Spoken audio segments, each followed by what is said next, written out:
Hello everyone, my self Dharmendra Kumar. तो एक update के साथ मैं आज वापस आया हूँ। NMC national medical commission under graduate medical education board ने अभी कुछ टाइम पहले ही नीट यूजी 2024 का जो सिलेबस है वो यहाँ से अनाउंस किया है।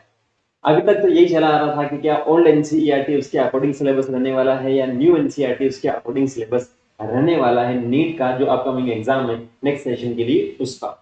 तो ये जो सारे कंफ्यूजन थे वो अब दूर हो चुके हैं। एनएमसी ने जो सिलेबस यहाँ पर अपलोड किया है, जो बताया है, वो ओल्ड एनसीईआरटी पर ना होके न्यू एनसीईआरटी के अकॉर्डिंग होगा नीट एग्जाम का। तो ये बहुत अच्छी न्यूज है अपने लिए। जो ओल्ड एनसीईआरटी पढ़ रहा था कोई दिक्कत वाली बात नहीं है, लेकिन अब से जो बाकी बचा हुआ समय है, लगभग अप्रोक्सीमेट 6 मंथ्स का जो टाइम है, उसमें अगर आप जीरो से भी स्टार्ट कर रहे हो तो सिलेक्शन ले सकते हैं। सिलेबस कम हो चुका है, रेशनलाइज हो चुका है। सिलेबस की बात करेंगे तो आप एनएमसी की जो ऑफिशियल वेबसाइट है वहां पर पब्लिक नोटिस में जाके ढूंढेंगे तो आपको एक पीडीएफ मिल जाएगी। फटाफट से सिलेबस को यहाँ पर अपन देख लेते हैं कौन क्या क्या है। पब्लिक नोटिस ही सिंपल सा इन्होंने बताया है नीट के लिए। ठीक है, अब इसके अंदर जो सिलेबस है नीट यूजी 2024 में देखेंगे आप। सबसे फर्स्ट फिजिक्स आपको दे रखा है। फिजिक्स यूनिट फर्स्ट में फिजिक्स एंड मेजरमेंट वाली पूरी यूनिट आपके आप देखेंगे आप यहाँ से। देन सेकंड में काइनेमेटिक्स आएगी।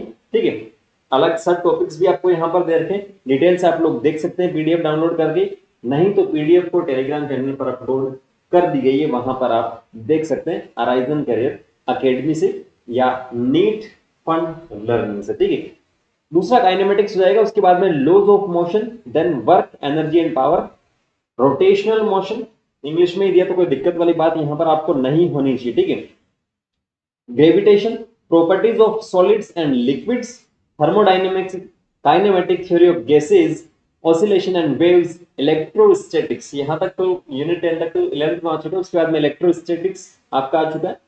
इसमें भी आप सब टॉपिक्स देख सकते हैं, ऐसे मैं फटाफट से बता रहा हूँ। करंट इलेक्ट्रिसिटी यूनिट 12 13 की बात करेंगे तो magnetic effect of current and magnetism, electromagnetic induction and alternating current, ऐसी इलेक्ट्रोमैग्नेटिक वेव्स एंड ऑप्टिक्स। अब ये तो केवल मैंने जो बताए हैं यूनिट जो बताई है, इसमें से हो सकता है जो टॉपिक्स है बीच बीच में से टॉपिक्स भी हटाए हैं।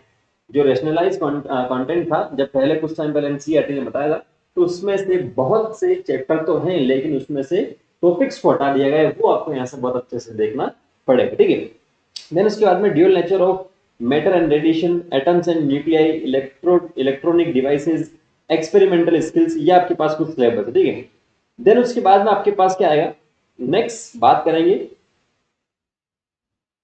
नेक्स्ट जो अपने पास आएगा केमिस्ट्री, फिजिकल केमिस्ट्री में some basic concepts in chemistry unit first आपके पास आएगा, जिसमें एटम मॉलिक्यूल वगैरह वो सारा सब कुछ आएगा।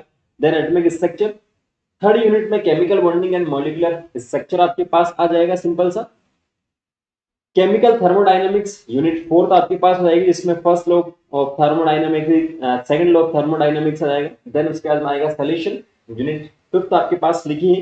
इक्विलिब्रियम नंबर 6 पे आएगा, जिसमें अलग अलग आपको टॉपिक्स मिलेंगे। Redox reaction and electrochemistry unit number 7। Then उसके बाद में आएगा केमिकल काइनेटिक्स यूनिट नंबर 8।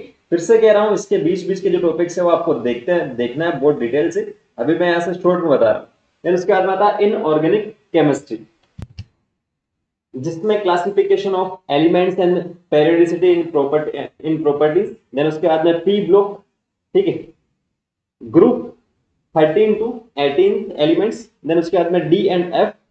फिर आपके पास आता है कोऑर्डिनेशन कंपाउंड, जो सबसे लास्ट है इसका। उसके बाद में ऑर्गेनिक केमिस्ट्री यहाँ से स्टार्ट होती है अपनी। Purification and characterisation of organic compound आपके पास यूनिट नंबर 13 हो जाएगा।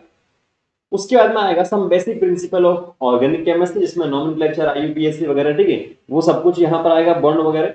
Hydrocarbons unit number 15। 16 में आपके पास आएगा organic compounds containing halogens. Then उसके बाद में आएगा organic compound containing oxygen unit number 17 में।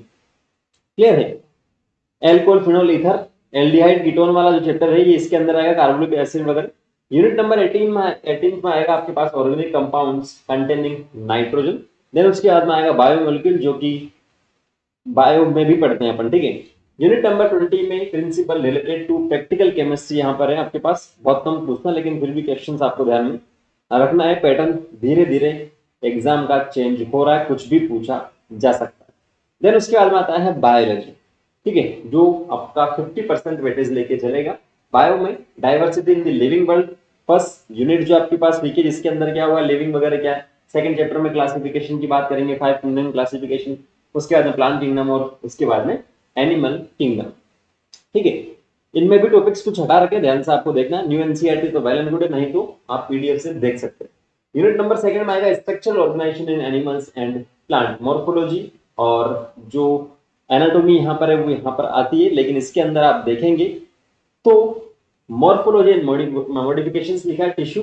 देन उसके बाद में anatomy and function of different parts of flowering plants, ठीक है। देन उसके बाद में एनिमल टिश्यू आता है, जो पहले 7th चैप्टर हुआ करता था एनसीईआरटी का। नेक्स्ट यूनिट जो है सेल स्ट्रक्चर एंड फंक्शन, तीनों चैप्टर यहां पर आपको मिल रहे हैं, ठीक है। प्लांट फिजियोलॉजी में फोटोसिंथेसिस से मतलब 11th और 12th वाला जो चैप्टर था वो यहां से हटा दिया गया है। उसके बाद में respiration, plant growth and development, उसके बाद में आता ह्यूमन फिजियोलॉजी एंड डाइजेशन को हटा दिया है। बाकी यहाँ पर देख सकते हैं breathing, body fluid, excretory system, locomotion movement वगैरह बाकी सारे हैं यहाँ, ठीक है, क्लियर है। उसके बाद में आता है रिप्रोडक्शन वाली यूनिट, यूनिट नंबर 6। फिर आता है जेनेटिक्स एंड एवोल्यूशन, और यहाँ पर नेक्स्ट आएगा biology and human welfare, unit number 8। Then 9th में आएगा बायोटेक्नोलॉजी एंड इट्स एप्लीकेशन, और सबसे लास्ट में इकोलॉजी एंड एनवायरमेंट वाली जो यूनिट है यहाँ पर वो आपको पढ़नी पड़ेगी नीट के सिलेबस के अकॉर्डिंग, ठीक है। यहाँ पर भी एक चैप्टर को इन्होंने हटाया है। तो ये एक तरह से ब्रीफली मैंने आपको सिलेबस बता दिया है, पूरा डिटेल्स आप या तो न्यू एनसीईआरटी पढ़ लीजिए, नहीं तो टेलीग्राम चैनल पर आपको लिंक इसका मिल जाएगा, वहां पर भी नहीं देखना तो एनएनसी की जो ऑफिशियल वेबसाइट है nnc.org.in पे आप सर्च कीजिए, वहां पर ही आपको सिलेबस मिल जाएगा। अब जो भी बचा हुआ सिलेबस है उसको अपन विद इन 4 मंथ्स में कंप्लीट करेंगे, with questions, previous year questions, tricks, short tricks, ठीक है, सब कुछ यहाँ पर अपन कंप्लीट करेंगे। संडे को अपन मिलते हैं 7 बजे। Thank you, all the very best.